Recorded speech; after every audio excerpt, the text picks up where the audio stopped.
대한민국 국보급 수비수 김민재가 충격적인 세리에A 홈 데뷔전을 치르게 되었습니다. 뭐가 우선일까요?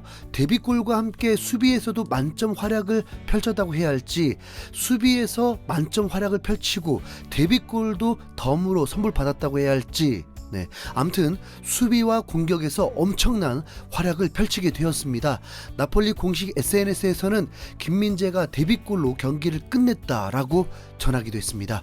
1라운드 베로나와의 개막전에서 당당히 선발 출전하고 나폴리 5골의 활약으로 승리와 함께 괴물 수비수라는 극찬을 받았던 김민재는 의심의 여지 없이 2라운드 홈 데뷔전에서도 선발 출전하게 되었습니다. 카메라가 선수들을 비춰줄 때는 나폴리 선수로 3번째로 보여졌는데 갑자기 4번째 선수의 사이즈가 김민재와 너무 다르다 보니 시작부터 김민재의 든든함을 느낄 수 있었습니다. 혹시나 은돔벨레가 선발 출전할까 하면서 주목하게 되었는데, 나폴리는 경기 적응도 못한 선수를 출전시키는 그런 허접한 팀은 결코 아니었습니다.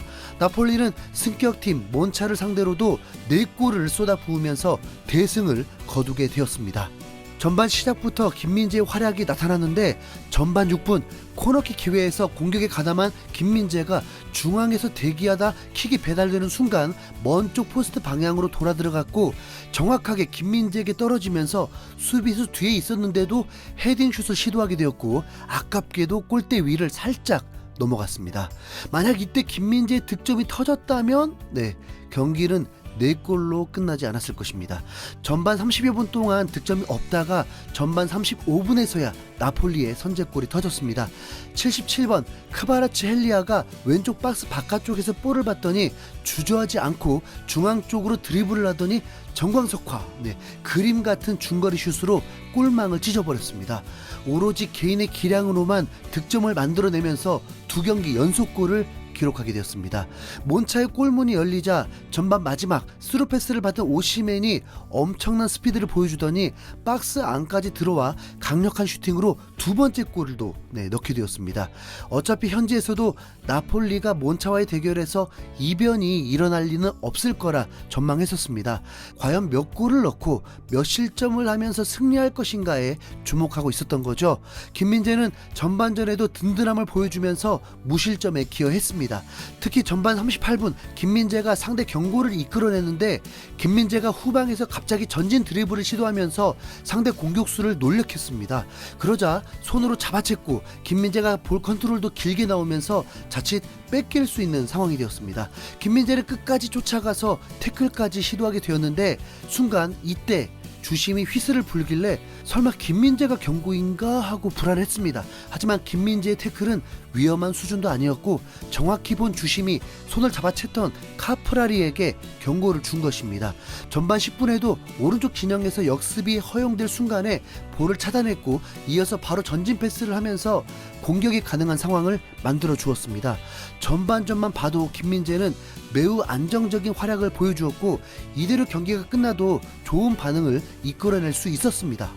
후반전에도 김민재에게 득점 기회가 찾아왔습니다. 후반 6분에 또 코너킥 찬스에서 배달된 킥이 또 김민재에게 배달됐고 헤딩으로 박스 안으로 보내주면서 어시스트를 노리기도 했습니다. 이때 확실히 나폴리의 세트피스 전략에 김민재를 활용한다는 것을 알 수 있었습니다. 둘 중에 하나죠. 상대가 김민재에 대해 잘 모르기 때문이거나 스팔레티 감독이 김민재는 쿨리발리급이라고 한 만큼 다양한 득점 루트를 위해 김민재도 활용하고 있는 것입니다. 후반 17분 원더골을 넣었던 크바라츠 헬리아가 또 골을 넣게 되었습니다. 박스 안에서 수비진의 견제를 피해서 오른발 슈팅을 막으려 했는데 오히려 왼발 슈팅으로 멀티골을 넣게 되었습니다. 김민재 경기에 관심을 가지려면 크바라츠 헬리아에 대해서 좀 알아야 될 듯 합니다. 크바라츠 헬리아는 조지아 출신으로 러시아 프로팀 루빈 카잔에서 뛰면서 황인범의 동료이기도 했던 선수입니다. 리즈 유나이티드와 연결되기도 했지만 최종 나폴리를 선택하면서 나폴리 회장이 직접 계약 완료를 밝히기도 했습니다. 스팔레티 감독은 크바라츠 헬리아를 주전 윙어로 활용하면서 2경기에서 3골을 넣는 대활약을 펼치고 있는 것입니다. 이미 3대 0까지 벌어진 상황에서 나폴리는 무리하지 않았습니다. 그러다 추가 시간에 오시멘과 교체되어 들어온 우나스가 중거리 슛을 시도하면서 상대 수비에 맞고 굴절되며 코너킥을 얻게 되었습니다. 그리고 이 상황을 그렇게 중요하게 생각하진 않았습니다. 이미 3대 0으로 이기고 있고 계속 나폴리가 주도하고 있고 경기는 3분밖에 남지 않았기 때문입니다. 왼쪽에서 코너킥이 날아왔는데 김민재가 배달된 볼을 헤딩으로 방향을 틀면서 득점을 성공시켜버렸습니다. 우리가 김민재에게 손흥민처럼 득점을 바라는 건 아니었잖아요. 그런데 김민재가 리그 2경기 만에 득점포를 올리면서 올 시즌 유럽에서 활약하는 선수들 중에 황인범, 이재성에 이어서 3번째로 득점을 한 선수가 되었습니다. 손흥민, 황희찬보다 먼저 골을 넣어버리네요. 김민재는 세리에A 안정환, 이승우에 이은 3번째 득점 선수가 되었습니다. 마음을 놓고 있는 상황에서 득점이 나왔는데 김민재는 이전과 다르게 박스 중앙에 그대로 있었습니다. 이 또한 약속인 듯 했습니다. 중앙으로 알맞게 배달된 볼을 김민재가 정확히 맞추면서 득점을 한 건데 확실히 세트피스 전술에 김민재가 핵심이었던 것을 알 수 있었습니다. 그런데 김민재가 득점을 한 순간 분위기가 좀 그랬습니다. 분명 3번째 득점까지 나왔을 때 크바라츠헬리아가 매우 기뻐하면서 펜스를 넘어서 관중석으로 향하면서 골 세레머니를 펼치기도 했는데 김민재가 득점을 한 순간에는 선수들이 깜짝 놀라서 얼어버린 걸까요? 김민재도 그냥 제자리에서 어찌할 줄 모르다가 동료들이 다가와 포옹을 하며 축하해 주었고 벤치에서는 그냥 앉아서 가벼운 박수만 나올 뿐이었습니다. 그러니까 이게 전반 3분에 골이 됐다면 난리가 났을 텐데 그럼에도 김민재보다 그 어떤 선수보다 기뻐하는 이가 있었는데 바로 스팔레티 감독이었습니다. 스팔레티 감독은 김민재의 득점이 되는 순간 손을 번쩍 들면서 박수를 치고 크게 축하를 해줬습니다. 김민재의 골이 나오자 나폴리 장내 아나운서는 민재라고 외쳤고 경기장을 가득 메운 홈팬들은 킴이라고 답했다고 합니다. 나폴리는 4대0 대승을 거두면서 득실차가 7골이 되면서 리그 1위에 오른 상황이 되었습니다. 김민재는 경기 후 SNS를 통해서 득점을 아내에게 바친다면서 사랑꾼 면모를 드러냈습니다. 유로스포츠는 신체적으로 단단했고 시작하자마자 헤딩으로 골을 넣을 뻔했다. 경기를 잘 읽고 경기 막판에는 득점으로 큰 축하를 받았다고 전했습니다. 평점은 7점을 주었는데 이는 팀 내에서 2위였습니다.